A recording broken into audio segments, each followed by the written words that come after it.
Selam beyler. Bugün Türkiye'deyiz ve baklavayı yapıyoruz.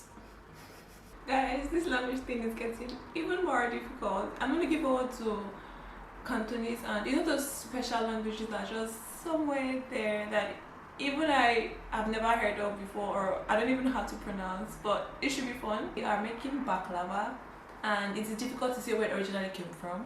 Modern baklava was invented in Turkey and then it was modified in Greece. These fruit flies. So there are many variations of baklava depending on what region or country you are in, but they contain the same basic essentials. Phyllo dough, a very sweet syrup, nuts and some butter. Anyway, let's get baking, shall we?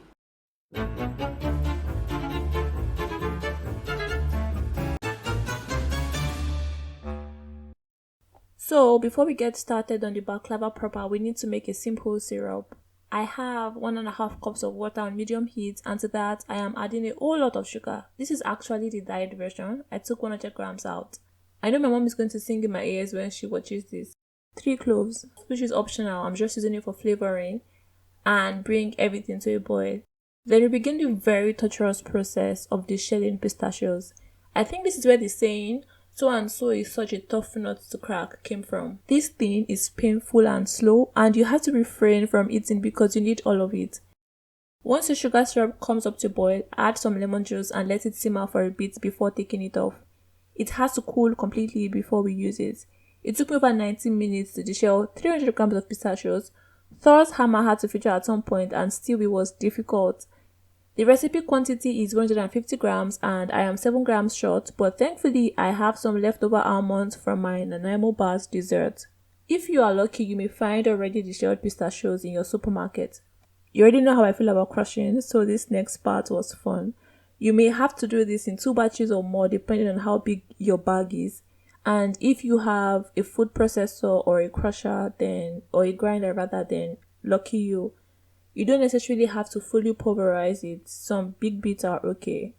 Melt some butter and show off your new 27 by 35 centimeter pan that you got for $3.99 just for this. Wash and dry, of course. For my baklava, I'll be using store-bought phyllo dough. You could make yours at home, but I know I will mess it up. Plus, it is going to take me an insane amount of time. I will leave a video link in the description box if you want to see how it is done. Phyllo dough is quite similar to puff pastry, but this one is paper thin.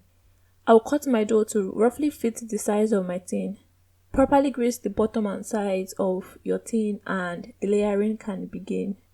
Ideally, you should take the sheets one at a time and then give a fairly decent amount of butter bath on the second layer. I was taking 2 sheets at a time and I was basically just winging it, and I also did a terrible job with the cutting, as you see.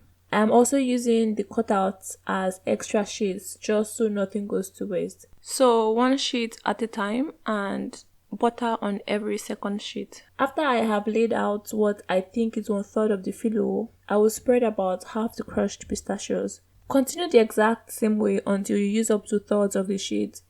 Then add the remaining half of your nuts and continue layering till you finish up your phyllo. For the final layer, I will fold the sheets inward because I do not want the top to reflect the chaos underneath. Douse with even more butter and you can decide to cut straight away or let it chill in the fridge for a bit while you have something to eat. I am first cutting squares and then cutting each square diagonally. Some of my squares look more like rectangles, but you get the idea.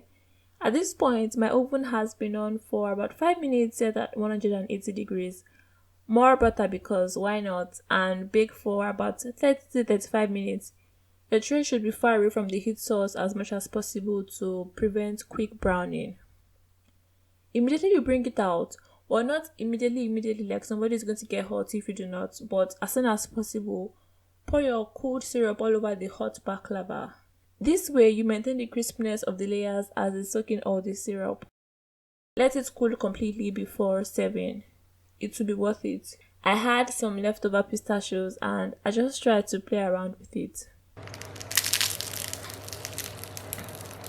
You get that, right? Yeah, that crispness. I am not sure there is a clean way to eat this thing.